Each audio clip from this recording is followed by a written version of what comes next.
Hello, this is Ray Main here again with today's Bible reading. Today we're going to be reading in the book of Zechariah, chapter 14. Behold, the day of the Lord cometh, and thy spoil shall be divided in the midst of thee. For I will gather all nations against Jerusalem to battle, and the city shall be taken, and the houses rifled, and the women ravished. And half of the city shall go forth into captivity, and the residue of the people shall not be cut off from the city. Then shall the Lord go forth and fight against those nations as when he fought in the day of the battle. And his feet shall stand in that day upon the Mount of Olives, which is before Jerusalem on the east, and the Mount of Olives shall cleave in the midst thereof toward the east and toward the west. And there shall be a very great valley, and half of the mountain shall remove toward the north, and half of it toward the south. And ye shall flee to the valley of the mountains, for the valley of the mountains shall reach unto Azal.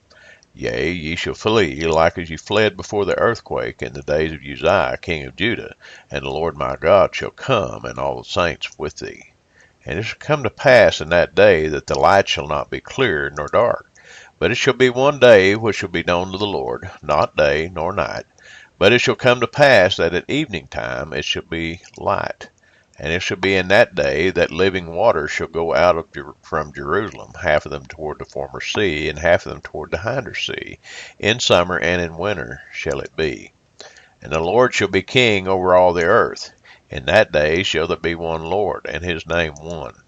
All the land shall be turned as a plain from Geba to Rimmon south of Jerusalem, and it shall be lifted up and inhabited in her place, from Benjamin's gate unto the place of the first gate, unto the corner gate, and from the tower of Hananiel unto the king's winepresses. And men shall dwell in it, and there shall be no more utter destruction, but Jerusalem shall be safely inhabited. And this shall be the plague wherewith the Lord will smite all the people that have fought against Jerusalem. Their flesh shall consume away while they stand upon their feet, and their eyes shall consume away in their holes, and their tongue shall consume away in their mouth. And it shall come to pass in that day that a great tumult from the Lord shall be among them. And they shall lay hold every one on the hand of his neighbor, and his hand shall rise up against the hand of his neighbor. And Judah also shall fight at Jerusalem, and the wealth of all the heathen round about shall be gathered together, gold and silver and apparel in great abundance. And so shall be the plague of the horse, of the mule, of the camel, and of the ass, and of all the beasts that shall be in these tents, as this plague. And it shall come to pass that every one that is left of all the nations which came against Jerusalem shall even go up from year to year to worship the King, the Lord of hosts, and to keep the Feast of Tabernacles. And it shall be that whoso will not come up of all the families of the earth unto Jerusalem to worship the King, the Lord of hosts, even upon them shall be no rain. And if the family of Egypt go not up, and come not that have no rain, there shall be the plague, wherewith the Lord will smite the heathen that come not up to keep the Feast of Tabernacles. This shall be the punishment of Egypt, and the punishment of all nations that come not up to keep the Feast of Tabernacles. In that day shall there be upon the bells of the horses holiness unto the Lord. And the pots in the Lord's house shall be like the bowls before the altar. Yea, every pot in Jerusalem and in Judah shall be holiness unto the Lord of hosts, and all they that sacrifice shall come and take of them, and seethe therein, and in that day there shall be no more the Canaanite in the house of the Lord of hosts. Well, that's the reading for today. That's the last chapter in the book of Zechariah. The only book that we have left that we haven't read is the book of Malachi. We'll start that tomorrow. It's a short book. It's only 3 or 4 chapters. But in this chapter here, where it's talking about their eyes will consume away, their tongue will consume away. I've heard a lot of people talk about, that's going to be nuclear in nature because of how the effects of radiation works on folks. I've noticed that we try to explain things based on our experiences, based on our carnal knowledge. So much of the time, that's not anywhere near right. I don't know what this chapter means altogether. It's going to be a great day. It's going to be a horrible day, all at the same time.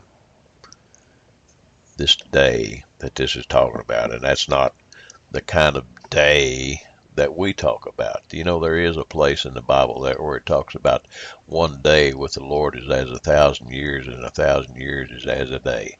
Is this that day that he's talking about? Is it? It's evident that it's a period of time, but is it a day? Is it a 24-hour day? Is it a 1,000-year day? No man knows.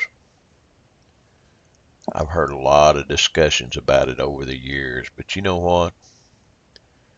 Really, what it all comes down to for me.